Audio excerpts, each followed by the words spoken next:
सबसे गूढ़ अधिकारों में से एक है। गूढ़ मतलब, और ना केवल समय सार के गूढ़ अधिकारों में से, बल्कि जैन तत्व ज्ञान की अजायबी इसमें छिपी हुई है।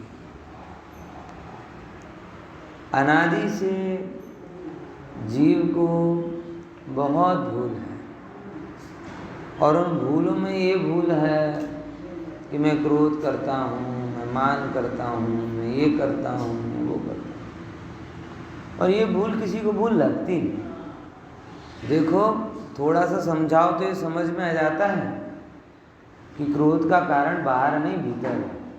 ये सबको समझ में आ जाता है, लेकिन ये समझना कि तू भीतर जो क्रोध परिणाम हो रहा है वो भी नहीं करता, ये अब ये बात बोलते तो लोग क्या कह रहे हो, आएगी नहीं बात समझने से।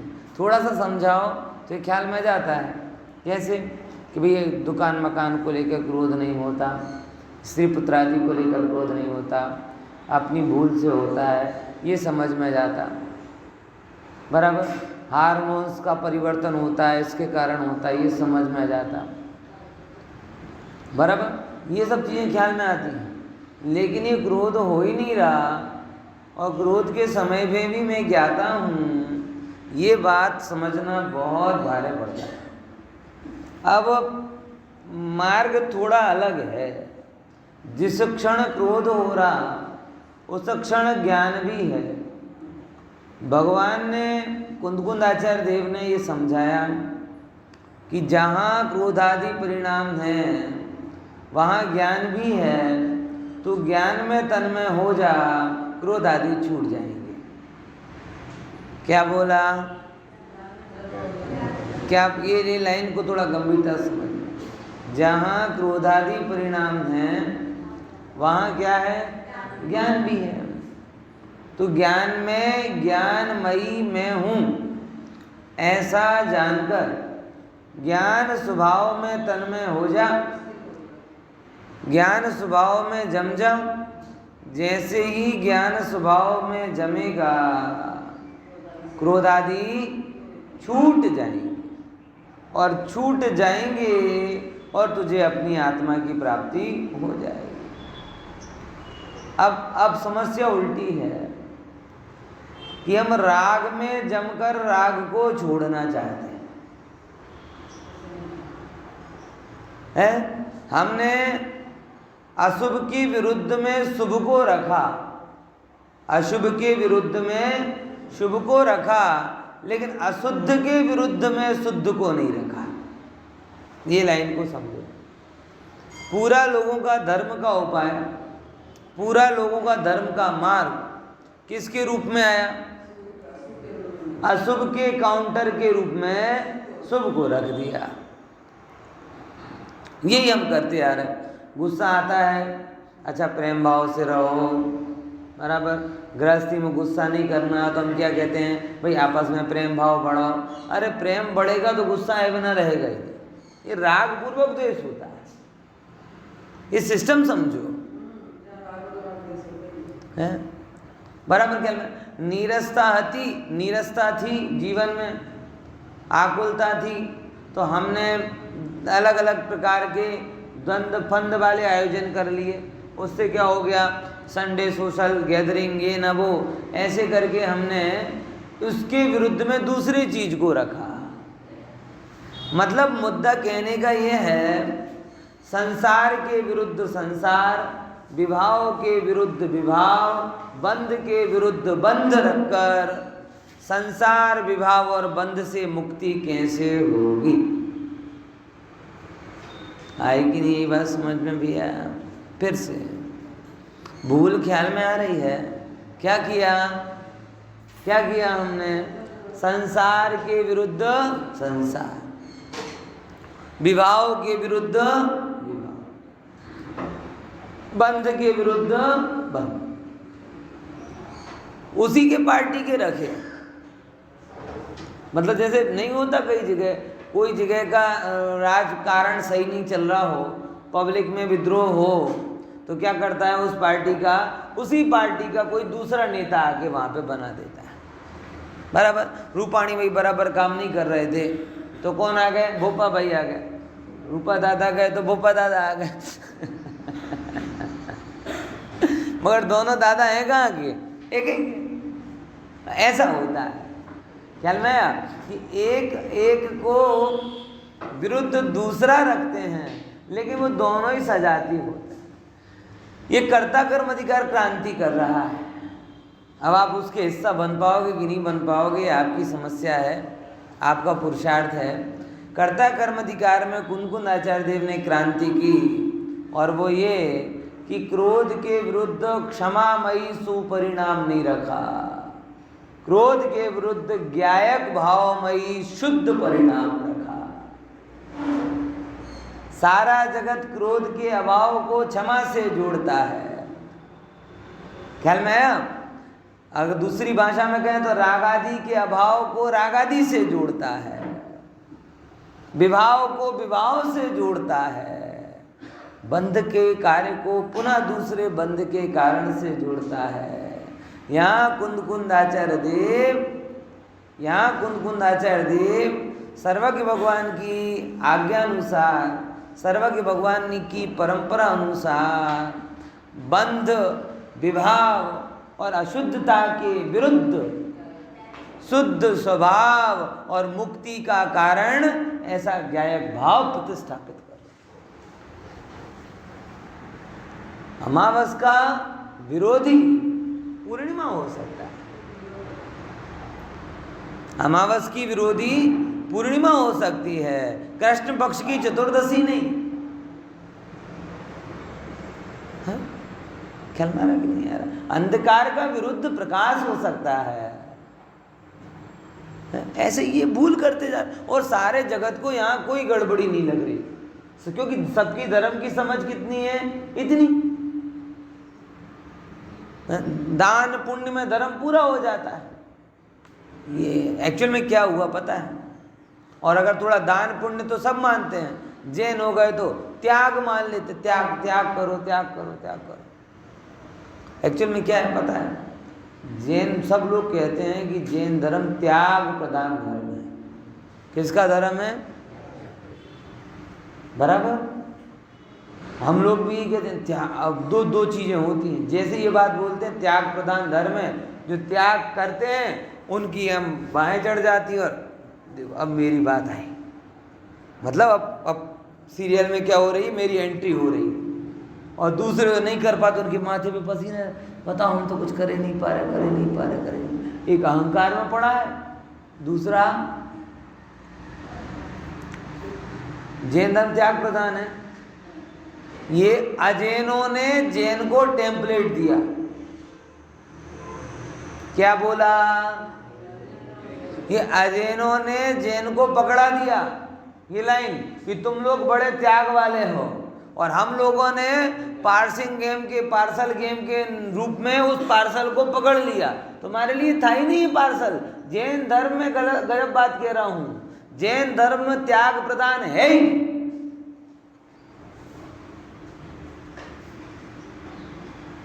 अंकित भाई, बस पंडित यही सुनना था।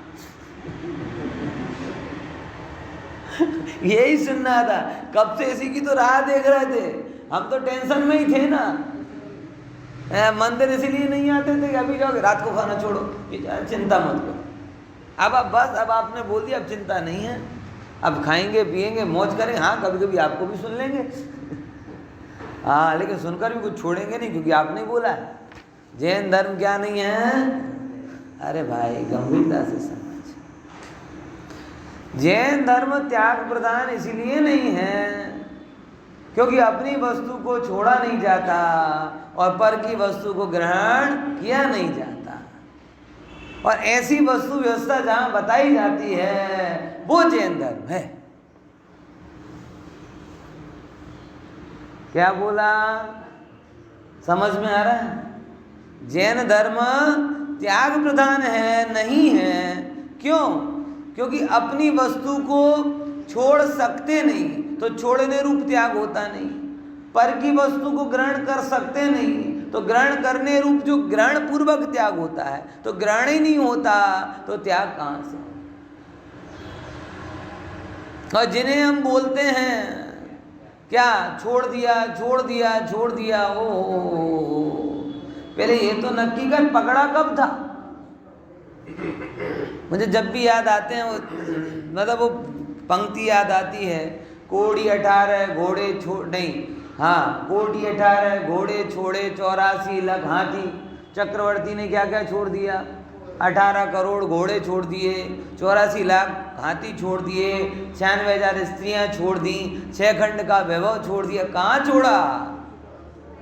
और अगर छोड़ दे तो पूरे जगत में क्या हो जाता, एक हाथी पागल होता है, उसे छोड़ दिया जाए बंधन से तो हिम्मतनगर हो जाता है कि नहीं हो जाता अशोक भाई? आ गई यार हिम्मतनगर? हाँ, एक हाथी की हिम्मत देखो। नहीं आई होगी, पंच कल्याण हुआ था, एक हाथी पागल हो गया हिम्मतनगर में। एक में ऐसा होता है तो 84 लाख हाथी छूट जाएंगे, 18 करोड़ घोड़े छूट जाएंगे तो क्या होगा?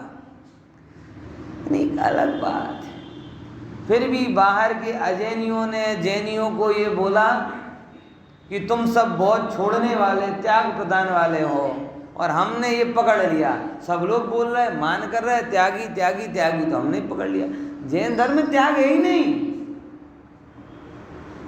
क्योंकि जिस वस्तु को हम जैनत्व के साथ जोड़ते हैं वो चैतन्य वस्तु ग्रहणहीन है, और ग्रहणहीन है तो वो त्यागहीन अपने आप हो जाती।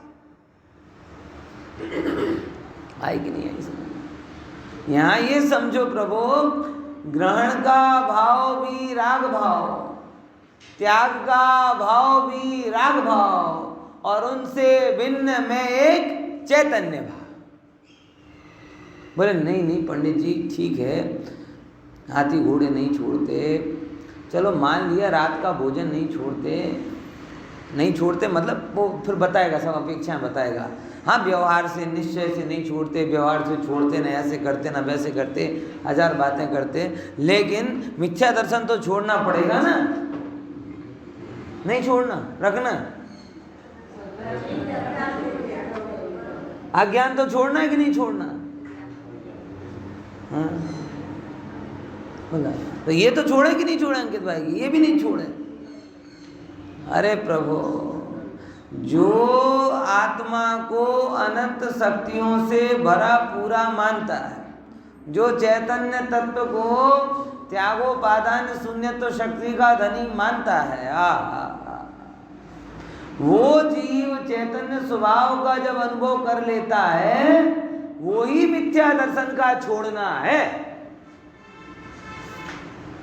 ज्ञान स्वभावी मान लिया, वो ही अज्ञान को छोड़ना है। शास्त्र को पढ़कर कहाँ ज्ञान छूटता है? ये तो अपन एक तरफ की बात कर रहे हैं कि ये आप बड़े ज्ञानी हैं, हम ज्ञानहीन हैं। अरे भाई समझ, शास्त्र को पढ़ने से अज्ञान नहीं छूटता। मैं ज्ञान स्वभावी हूं ये मानने पर अज्ञान छूटता। शास्त्र पढ़ते पढ़ते ये मन में आया कि समय सार पढ़ रहा हूं तो जान रहा हूं। बोले तेरा समय सार पढ़ा ही नहीं गया,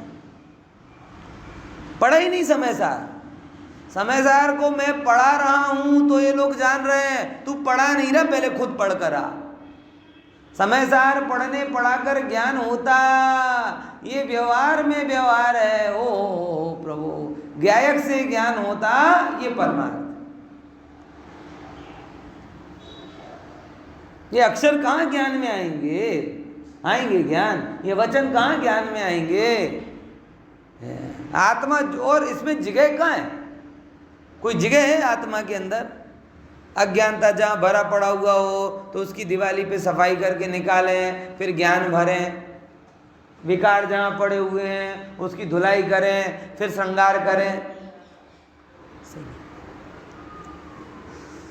सारा अज्ञान, सारा प्रमाद, सारे कषाय, सारे विषय, सारे विकार मात्र एक आधार पर टिके हुए हैं, कि मैं चैतन्य चिदानंद पूर्ण प्रभु हूँ, मैं आज तक इसको सुन नहीं पाया, समझ नहीं पाया, स्वीकार नहीं पाया, अनुभव नहीं कर पाया। ओहो, सारा संसार एकमात्र सज्ञानता का परिणाम है। समझ में आया? पूरा जगत अगर है तो एक अज्ञानता के बीज से उत्पन्न हुआ है, और वो अज्ञानता ये है कि आज भी मैं हाजरा हजूर भगवान हूँ, पूर्णानंद प्रभु हूँ, अनंत शक्तियों का निधान, अनंत आनंद से भरा पूरा हूँ, ये प्रतीति में आता नहीं। आँख बंद करते हैं तो इच्छाएं दिखती हैं, अभिलाषाएं दिखती हैं, वासनाएं दिखती हैं, विकार दिखते हैं, पूर्णानंद प्रभु दिखाई नहीं देता। इसके कारण बाहर भटकते हो, इसके कारण जगत में रखड़ते हो और पुनः पुनः कर्म बंधन में पड़ते हो। ये कर्ता कर्म अधिकार उसके विरुद्ध आया कि भाई ये जो शुभ के विरुद्ध अशुभ के विरुद्ध शुभ रखकर, विभाव के विरुद्ध दूसरा विभाव रखकर, संसार के विरुद्ध दूसरे संसार रखकर, है बंध के कारणों के विरुद्ध दूसरा बंध का कारण रखकर कैसे मोक्ष होगा? है समझ में आया? लोगों को अभी ये बात ख्याल में नहीं आती है। वैसी बाहर की बातें करो तो तुरंत समझ में आता है, ऐसे गुस्सा हो रहा है, ऐसे समाधान करो, ऐसे करो, वैसे। लेकिन ये जो त्रिकाल उपाय है, ओह मैं सच्चिदानंद प्रभु हूँ, पूर्णानंद प्रभु हूँ, परमानंद प्रभु हूँ, ये जो शुद्ध बात है ये ख्याल में आती नहीं, इसीलिए सब जगह अटकता है। और जितना विभाव उतने स्वभाव की अस्वीकारोक्ति। जो जितना क्रोध में होगा वो इस स्वभाव को उतना दूर जानेगा, और ऐसे उल्टे पुल्टे उपाय को अपना मानेगा। गुस्सा आए पानी पी लेना चाहिए, गुस्सा आए मुंह फेर लेना चाहिए, जहाँ गुस्सा है वहाँ से भाग जाना चाहिए, ऐसा नहीं करना चाहिए, वैसा नहीं करना चाहिए, उल्टे पुल्टे। और कुछ लोग गुस्सा आए तो बोल देना चाहिए, सब गुस्सा निकाल देना चाहिए, तो हल्का हो जाता है मन। आज तक तो हुआ नहीं, अब कहाँ से होगा? बोलो हुआ? गुस्सा आए तो रो लेना चाहिए, हल्का हो। अरे कुछ हल्का बल्का नहीं होता है, व्यर्थ की बात है, मेरे में है ही नहीं। क्रोध आदि भाव शून्य, आनंद से चलो चल भरा हुआ चैतन्य प्रभु मैं हूं, ये स्वीकार करने से विभाव समाप्त होते हैं भाई साहब। ये कर्ता कर्म अधिकार का मूल जो प्रतिपाद्य है वो ये है। इसीलिए यहाँ पर बोला कि अभी क्या बताएंगे कि अभी तक जीव अजीव की बात चल रही थी, बराबर, कि जीव और अजीव में कन्फ्यूजन था ना, अब वो कन्फ्यूजन दूर हो गया। अब वही जीव कर्ता कर्म का रूप बनाकर प्रवेश करते हैं। कहाँ पर? देखो यहाँ पे लिखा है, शुरू करते हैं यहाँ से। कर्ता कर्म अधिकार 129। अथ जीवा जीवौ एव कर्ते कर्म वेशेण प्रवेशिता। शुरुआत का कलश देखते हैं पहले 68 नंबर का, 46 नंबर का, कि ये उत्थानिका का कलश है। शुरुआत यहाँ से होती है। देखो क्या भूल इस जीव की रहती, जो अपन ने अभी चर्चा में की ना, वही बात आती है। एका कर्ता चिदहमिहि कर्म को पादयोमि।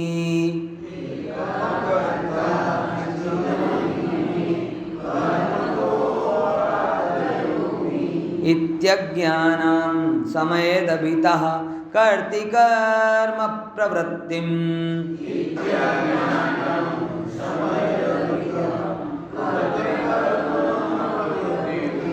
ज्ञानज्योति स्फुरति परमोदात्मात्यन्तधीरम्।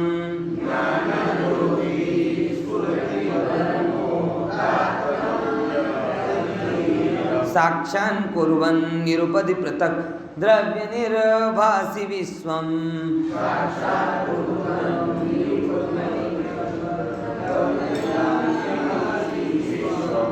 देखो 146 नंबर का है ना, 46 कलश। क्या कहते हैं, पढ़ो एक बार पढ़ो, बहुत अच्छा है। एकाग्रता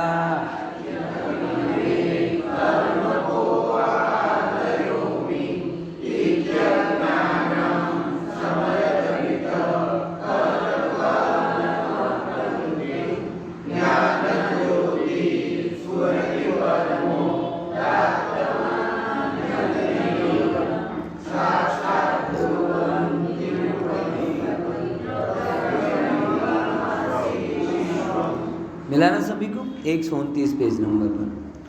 अथ एकः कर्ता चिदः अहम इहि मे कर्म को पादयो अमी। जगत में एक मैं करता हूँ, एकः कर्ता, नहीं मिला बीबी, पहला नंबर का कलश स्टार्टिंग का, कर्ता कर्म का शुरू होता ना वहाँ, बस यही बात। हाँ, एका कर्ता यानी एक कर्ता, कौन? चैतन्यमय अहम। मतलब ये मान लिया कि चलो, मतलब जीव अजीब का भेद ज्ञान तो कर लिया, तो अब अजीब को तो जीव नहीं मान रहा है, यानी अब बचा कौन? जीव। एकः कर्ता अहम चैतन्य, इतना तो मान लिया कि मैं एक करता हूँ, बराबर, ठीक है। अब गड़बड़ी कहाँ है देखो, को पादयो अमी में कर्म, ये जो क्रोध आदि भाव हैं, देखो ये समझना, जब जीव अजीव अधिकार था तब वर्णादि भाव मुख्य कर रहे थे। अब ये कर्ता कर्म अधिकार है, इसीलिए क्रोध आदि भाव राग आदि भाव मुख्य करेंगे। क्यों? क्योंकि वहाँ वर्ण रस आदि वाले पौद्गलिक जिन्हें जीवत्व की कल्पना है उससे भिन्न बताना है, और यहाँ जो कर्म भाव कर्म हैं, राग द्वेष हैं, कषाय हैं, विकार हैं, उनसे अपने को भिन्न बताना है। आ रही कि नहीं आ रही बात, समझ में है? क्लियर हुआ? एकः कर्ता मैं करता हूँ, और अमी को पादयो यानी कोपादि भाव, क्रोध आदि भाव। अब आदि में क्या क्या लेना? सारे। देखो एक बात समझो, हमेशा याद रखना, बात तो एक ही है। जब एक शब्द में बताना होता है ना सारे विभावों को, तो बोलते अज्ञान भाव। दो शब्द में बताना है तब बोलते राग द्वेष भाव। तीन शब्द में बताना हो तो राग द्वेष मोह भाव। चार शब्द में बताना है तो चार कषाय भाव। पांच में बताना हो तो मिथ्या दर्शन अविरति प्रमाद कषाय योगादि भाव। यानी एक ही चीज है। अरे कि नहीं अरे बात, हाँ वो तो ये है कि कितने में बताओ, एक में बताना कि दो में बताना कि तीन में बताना। अब अलग अलग प्रसंग है, अलग अलग प्रकरण है। बाकी जैन धर्म ज्यादा जटिल है ही नहीं। जैन धर्म में तो एक सीधी सी बात है, त्रिकाली स्वभाव है, क्षणिक विभाव है, क्षणिक विभाव का अभाव करके पर्याय में त्रिकाली स्वभाव के जैसा प्रकट करना है। बस बात पूरी हो गया, जैन धर्म पूरा है। लंबा कोर्स ही नहीं है। बोले पंडित जी फालतू पढ़ाते हो आप तो 8-8-10 साल एक एक चीज को, भाई इसके लिए है सब। त्रिकाली स्वभाव है, क्षणिक विभाव है, क्षणिक विभाव का अभाव करके त्रिकाली स्वभाव जैसा है वैसा पर्याय में प्रकट करना, जैन धर्म पूरा हो गया। अब इसमें तुम्हें तप लाना है तो तप लाओ, व्रत लाना तो व्रत लाओ, ज्ञान लाना तो ज्ञान लाओ, ध्यान लाना तो ध्यान लाओ, समाज लाना तो समाज लाओ, धर्म लाना तो जो लाना हो तो लाओ। इसके लिए सब कुछ। ये गया जैन धर्म गया, ये है तो इसके साथ सब। वर के साथ में पूरी जान को भोजन मिलेगा, लेकिन वर भाग गया तो एक को भी स्टार्टर तक नहीं मिलेगा। अगर कोई जान लेकर जाए वधु पक्ष, वर ले आया है ना तो सबको मिलेगा, और खबर आए कि वर तो भाग गया तो वधु पक्ष वाले क्या करेंगे? किसी को भी खिला देंगे, तुम में से एक को भी नहीं मिलेगा। पकड़ के क्यों नहीं रखा? है, फजीहत करा दी हमारी, है बोला। हाँ, तो वर के साथ में, अब ये मुझे इसलिए आता रही, ऐसी घटना हुई थी, पेपर में आया था। है, बारात लेके पहुंचा, वो कमरे में रोका सबको, और फिर पता नहीं वो भाग गया। भाग गया तो सबको भुगाना पड़ा। बोले किसी को भी कर देंगे, तुमको नहीं करेंगे। ऐसा है। ऐसे ही धर्म मूल ये है, त्रिकालीन स्वभाव, विवाह के अभाव पूर्वक वो पर्याय प्रकट हो जाए, इतना धर्म है। उसके साथ में कुछ भी करो, कोई दिक्कत नहीं है। स्वाध्याय करना, पूजा पाठ करना, मंदिर बनवाना, दान देना, है, कषाय रोकना, धर्म करना, वेश बदलना, भोजन बदलना, जो कुछ भी करना है, कोई दिक्कत नहीं है, सब चलेगा, व्यवहार से सब चलेगा। लेकिन निश्चय गायब हो जाए और व्यवहार रख दो, वर गायब हो जाए, तो काहे की बारात, काहे का मान। जो जनैया इतने मान वाले थे, वट वाले थे, अब वो जनैयों की मतलब कि कोई हालत नहीं, कोई कदर नहीं बच रही। समझना है कि नहीं है? ऐसा है। इसलिए प्रभु बस इतना धर्म है। तो जिस शब्द से भी यहाँ क्रोध आदि कह रहे हैं, तो मतलब कषाय आदि, 4 शब्द की बात है। क्रोध आदि भाव मतलब सारे अज्ञान भाव, आत्मा के जितने भी विकारी भाव हैं, उन सब को अज्ञान भाव कहो तो भी वही बात आती है, राग देश भाव कहो तो भी वही बात आती है, राग देश मोह कहो तो भी वही बात आएगी, क्रोध मान माया लोभ कहो तो भी वही बात आएगी, और मिथ्यात्व विरति प्रमाद कषाय योग कहो तो भी वही बात। एक ही बात को अलग अलग जगह अलग अलग अपेक्षाओं से समझाया जा रहा है। समझ में आया कि नहीं आया? क्लियर? अब भूल कौन सी? कि ये कर्म आदि क्रोधादि भाव मेरे कर्म हैं। ठीक है ये लाइन, मैं एक चैतन्य करता हूं और क्रोधादि भाव मेरे कर्म हैं, बराबर। आगे की लाइन पढ़ो, इति अज्ञानम। ये क्या है? अज्ञान है, ये अज्ञान है। यानी प्रभु गुलाब हो ना, गुलाब, वो दुर्गंध का कारण हो ही नहीं सकता। सूख भी जाएगा ना, उसका पत्ता पत्ता बिखर जाएगा ना, तो भी वो किताबों में जैसे कहीं पड़े रहते, कहीं रख दिया हो, हाथ को हर जगह हर अवस्था में वो क्या बिखेरेगा? वो किसी भी रूप में दुर्गंध का कारण हो नहीं सकता। प्रभु जैसे एक बार ये तो मानने में आ सकता है कि गुलाब कभी कभार दुर्गंध का कारण बन जाए, लेकिन भगवान आत्मा विकार का त्रिकाल कारण नहीं। आत्मा में आत्मा की शक्ति से विकार नहीं होता। क्या बोला? जैसे गुलाब में कभी दुर्गंध नहीं होती, वैसे आत्मा में आत्मा की शक्ति के कारण विकार नहीं होता। आत्मा का कोई गुणधर्म विकार करने वाला नहीं है। आत्मा की शक्ति विकारी नहीं है। आत्मा में हमेशा आनंद आनंद आनंद आनंद आनंद आनंद ही उत्पन्न करने की सामर्थ्य है। विकार स्वभाव नहीं, पर संयोग के कारण है। और वो पर संयोग में अब फिर को यानी संयोग से तो विकार हुआ ना, मतलब संयोग ही सही, लेकिन विकार तो अरे रे रे वो संयोग के कारण नहीं हुआ। आत्मा ने अपने आप को निर्विकार स्वरूप नहीं माना, इसके कारण विकार हुआ।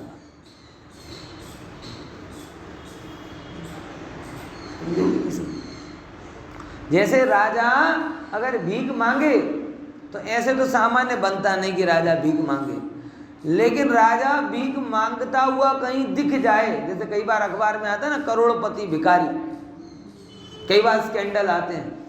अभी बीच में वृंदावन का वो कहाँ का सोमनाथ का मैंने बताया था ना, सोमनाथ में गवर्नमेंट ने सर्वे करा है, भिखारियों को मुक्त करना है ना, सोमनाथ को भिखारियों से मुक्त करना है, तो सर्वे कराया कौन कहाँ कहाँ से आया है, क्या है, कैसा है। तो एक बात तो आश्चर्यकारी पता चली कि कई जो भिखारी थे उनको तो गवर्नमेंट से पेंशन मिलती, पेंशन वाले भिखारी।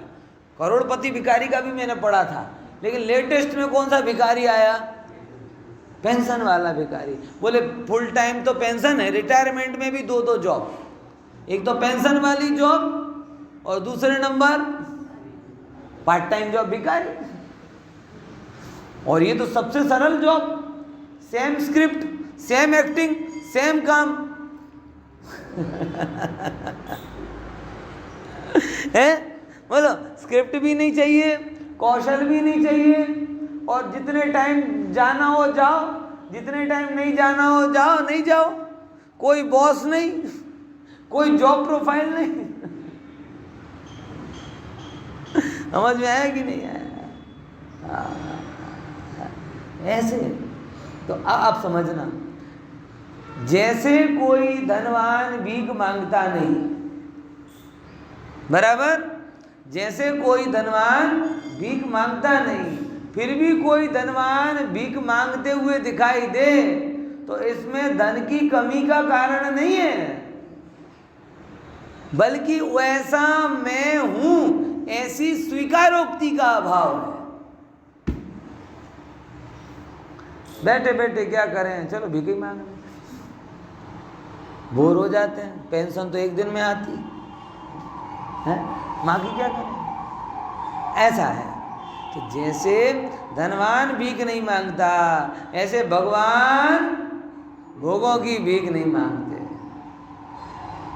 लेकिन जैसे अगर कोई भगवान कहे और भीख मांगने जाए तो भगवत्ता के कारण नहीं, भगवत्ता के अस्वीकार के कारण मांगता है, उसकी भगवत्ता उसे भीख मांगने से रोकती है, उसकी प्रभुता उसे पर के सामने जाने से रोकती है।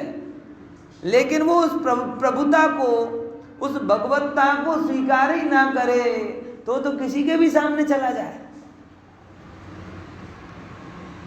पॉइंट समझ में आ रहा कि नहीं आ रहा है?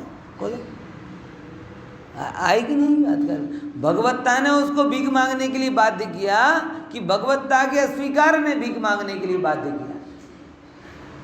और जब आप अपनी प्रभुता को अस्वीकार कर दोगे तो किसी भी चीज के लिए पागल हो जाओगे। 6 खंड का धनी ब्रह्मदत्त चक्रवर्ती अपनी प्रभुता को भूल गया और एक फल के पीछे पागल हो गया। एक फल जो आती है ना, ब्रह्मदत्त चक्रवर्ती की कहानी सुनी होगी ना। एक फल लेकर आया कोई 6 खंड का धनी, यानी जो वैभव भरत का था उससे कम उसका नहीं होगा। अगर भरत के लिए 365 दिन में वो खीर बनती थी तो ब्रह्मदत्त के लिए अमूल दूध की खीर बनती, ऐसा नहीं होगा। उसके लिए भी वही 1000 गाय का दूध नहीं, लाख से शुरू कर दे। लाख का दूध 1000 को पिलाए, 1000 का दूध 100 गायों को पिलाए, 100 का दूध 10 को पिलाए, 10 का दूध 1 गाय को पिलाए, फिर उस दूध की खीर बनती होगी। उसे अमूल वाली खीर नहीं मिलती होगी। इतना सब होने के बावजूद भी एक फल उस देव ने दिया, बराबर, और उस फल को खाकर अरे ये 6 खंड का वैभव एक तरफ और एक फल कहाँ मिलेगा? बोले वहां जाना पड़ेगा, नदी के उस पार। बुद्धि भ्रष्ट हो गई। उसके लिए हाँ चलेंगे, इस फल के बिना तो जीवन बेकार। चला गया, प्रभुता भूल गया, धर्म भूल गया। अब उसे नाव डुबानी है देवता को, रसोईया था पुराना, बदला लेना था। पुण्य प्रकृतियों के कारण कर नहीं कर पा रहा था, कुछ व्यंतर बना था। तो क्या किया? बोले इसका पुण्य क्षीण करो। क्या करो? पुण्य क्षीण करो। देखो अब सब काम व्यंतर तो निमित्त बन रहा, कर कौन रहा? ब्रह्मदत्त स्वयं। पढ़ लेना, बहुत शॉर्ट में बोल रहा हूँ, शॉर्टेस्ट ऑफ फॉर्म में कहानी बोल रहा हूँ। ब्रह्म लोग कहते उसने किया, उसने कुछ क्या किया? इसने अपनी प्रभुता को भूला, तो भी पुण्य इसकी सुरक्षा दे रहा था। बोले ये प्रभुता को तो भूल गया, लेकिन फिर भी पुण्य, अब इसका पुण्य क्षीण करो। तो कथा में ऐसा कहा जाता है कि पानी में नमोकार मंत्र लिखकर पैर से मिटाया। मतलब क्या हुआ कि पंच परमेष्ठी का अपमान किया, और पंच परमेष्ठी का अपमान किया तो जो भी पुण्य था वो सब क्षीण हो गया, और फिर उस व्यंतर ने उसको वहां पर डुबो दिया, मरा, 7वें नरक गया। कथा में बहुत सारी बातें आपको नजर आएंगी, लेकिन कुछ कॉमन फैक्टर जो हैं। ब्रह्मदत्त का पतन, 6 खंड के धनी का पतन कैसे हुआ? व्यंतर के कारण, उस फल के कारण है? किसके कारण? फल ने नहीं किया, फल ने नहीं रोका, उसने अपनी प्रभुता का ध्यान नहीं किया, इसके लिए वो एक फल आकर्षित हुआ। अगर नहीं होता तो जाने दो ना, एक फल से क्या, सिंपल वस्तु है, जाने दो ना, क्या फर्क पड़ता है? हम लोग ऐसा नहीं विचार सकते, जाने दो ना, क्या फर्क पड़ता है? बाहर में सब कचरा खा रहे तो खाने दो ना, क्या फर्क पड़ता है? हमारा कौन सा अकाल पड़ा है? है कि नहीं है? ऐसा। दूसरे नंबर, वो व्यंतर ने नाभ उल्टाएगी नहीं, फल के लोभ में, फल के लोभ में वो जो अविवेक किया और पंच परमेष्ठी का अपमान किया, उससे पुण्य क्षीण हो गया, फिर वो उल्टाने में सक्षम बना और फिर वो मर गया। ऐसे पुण्य के उदय में या पाप के उदय में, किसी भी रूप में जब आप पंच परमेष्ठियों का अपमान करते हैं, वितरागी देवशास गुरु का अपमान करते हैं, ज्ञानियों का अपमान करते हैं, पैसे के लोभ में, धन के मोह में, भोगों के कारण हाशे जोई लईशू कौन से आओ बधु, आ तो जिनवाणी में बधु, ये आपने खबर नहीं पड़ती। जिनवाणी में ऐसा कहा जाता है, ऐसा तो ठीक है, सब थोड़ी उसके हिसाब से चलता है। ये क्या है? ये पंच परमेष्ठी देवशास गुरु का अपमान। कई बार लोग जब ये व्यापार में इसमें कोई धार्मिक सलाह देते हैं ना, तो दूसरे लोग ऐसे बधु धर्म नहीं हिसाब ना था। हाँ, ये क्या किया? ये क्या किया? ये ब्रह्मदत्त चक्रवर्ती के जैसे ही काम किया। जब जिसकी बुद्धि ऐसी चलने लगे ना, तो समझ लो सारी उसकी सेठाई, सारी पंडिताई, सारा प्रभुता, ये सब चुटकियों में जाने वाला है। नहीं, मती तेल लेने जाती है ना, तब ऐसे सब भाव आते हैं कि परमात्मा की वाणी नहीं सुहाती और अपने मनमानी सुहाती।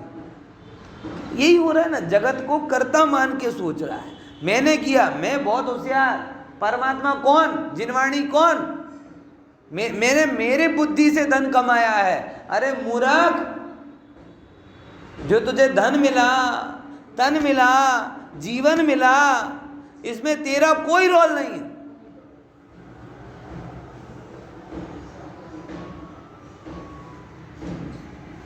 जगत ने तुझे बोल दिया तो तूने मान लिया, और मान इसलिए क्योंकि मानना चाहता था।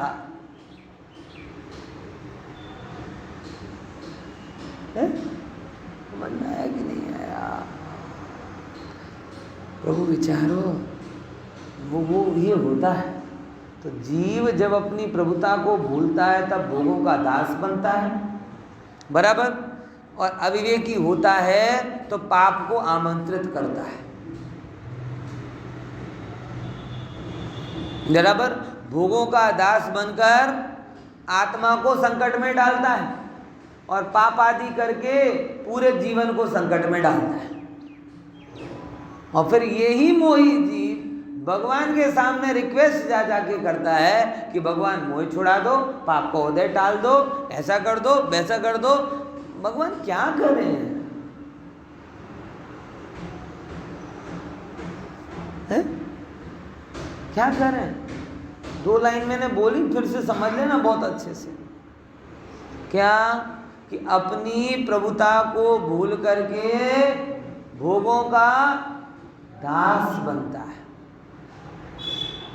और अविवेकी बनता है तो पापों को आमंत्रित करता है।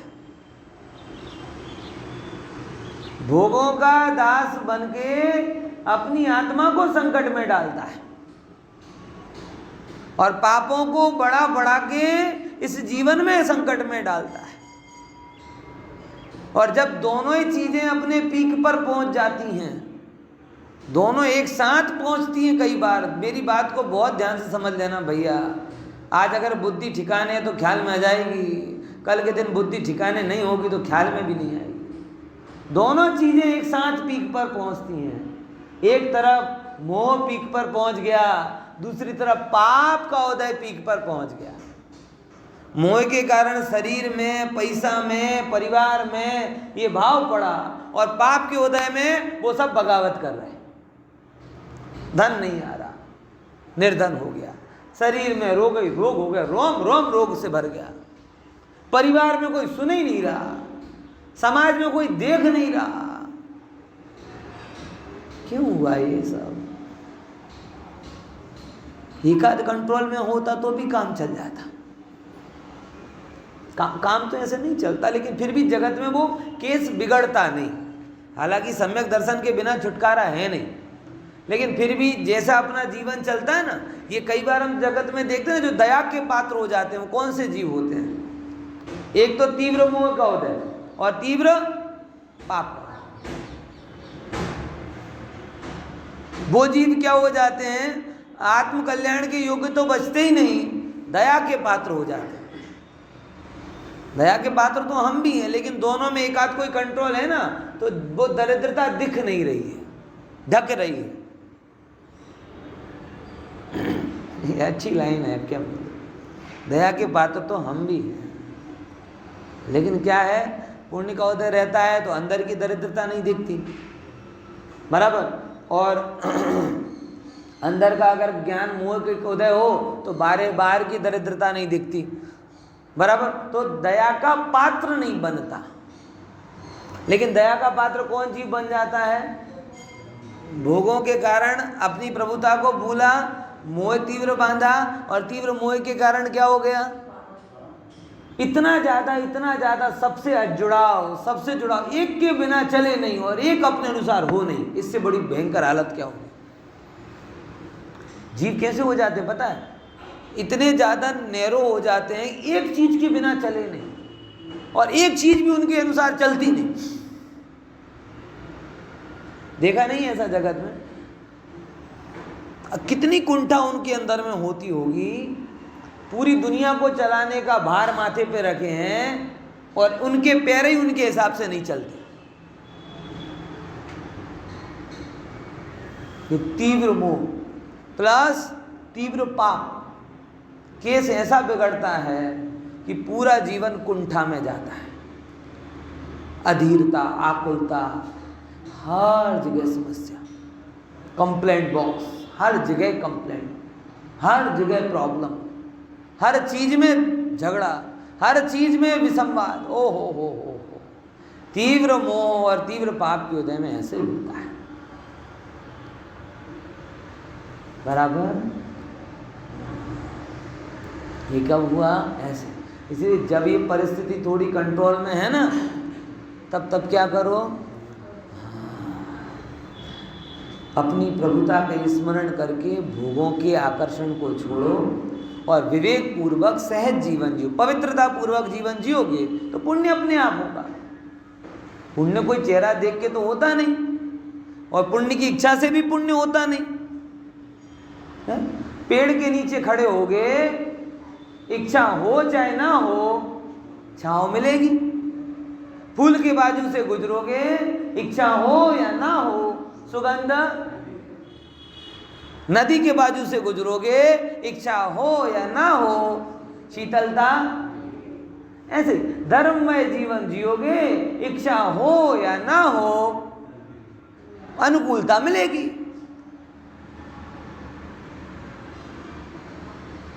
और ना भी हो, ना भी मिले तो क्या जा रहा है, हमने तो अंदर में ही एसी लगवा लिया, बाहर का क्या जरूरत। फिर भी मिले तो कोई बात नहीं, खिड़की खोल देंगे, नहीं तो बंद रखेंगे। ऐसे ही होता है ना, रूम में एसी लगवा लिया, देखा बाहर का वातावरण कैसा है, अच्छा है तो खिड़की खोल दी, और अगर 42 डिग्री है तो बंद कर दो, एसी तो चल ही रहा है। सिंपल तत्वज्ञानियों का जीवन, अंदर में वातानुकूलित आनंद से भरे हुए हैं, देखा कि बाहर में अनुकूलता है तो खिड़की खोल दी, आ जाए हवा कोई दिक्कत नहीं, आ जाए सुगंध कोई दिक्कत नहीं, देखा कि बाहर लू चल रही बंद कर दो, हम तो अंदर में खुश हैं। इसलिए अविवेकी मत बनना भाई साहब। महाभाग्य से जिनवाणी सुनने को मिलती है, प्रमाद करके, अभिनय करके, अवज्ञा करके, विस्मरण करके अपने पाप को आमंत्रित मत करना, क्योंकि ऐसा ही अपमान उस ब्रह्मदत्त ने किया था। व्यंतर जैसा सक्षम भी जब तक पुण्य अनुकूल था तो उसका बाल बांका करने में समर्थ नहीं था, और जब स्वयं पंच परमेश्वरी और जिनवाणी का अपमान किया तो फिर खुद, अब तुम बोलो व्यंतर ने डुबाया, व्यंतर ने नहीं डुबोया, खुद के अविवेक से डूबा। कहना ये चाह रहा हूं, पाप का उदय आपका बिगाड़ नहीं करता, आपका अविवेक आपका बिगाड़ करता है। समझ में आया। और जो जिनवाणी की छांव में रहते हैं उनकी आत्मा भी पुष्ट होती है, और पवित्रता के कारण उनका जीवन भी बढ़िया चलता है। और ना भी चले तो कोई जीवन को बढ़िया चलाने के लिए तो उन्होंने वो सुना नहीं था, आत्मा के लिए सब था तो वो हो जाता है। इसीलिए कहते हैं कि ये जो कर्म है, आत्मा के अंदर तो विभाव उत्पन्न करने की सामर्थ्य ही नहीं है। आत्मा, जैसे मैंने बोला था ना कि अपनी जैसे कोई राजा भीख मांगता नहीं, और अगर राजा भीख मांगने जाए तो राजा पने के अस्वीकार करने के कारण वो भीख मांगता है। ऐसे ही भगवान आत्मा क्रोध रूप होता ही नहीं, और आत्मा को अगर क्रोध रूप हो रहा है तो आत्मा की पूर्णता का अस्वीकार करके हो रहा है। पूर्णता के स्वीकार करने वाले को क्रोधादि अवस्था होती नहीं। ये बात यहाँ पर सिद्ध होती, विशेष चर्चा कर करेंगे।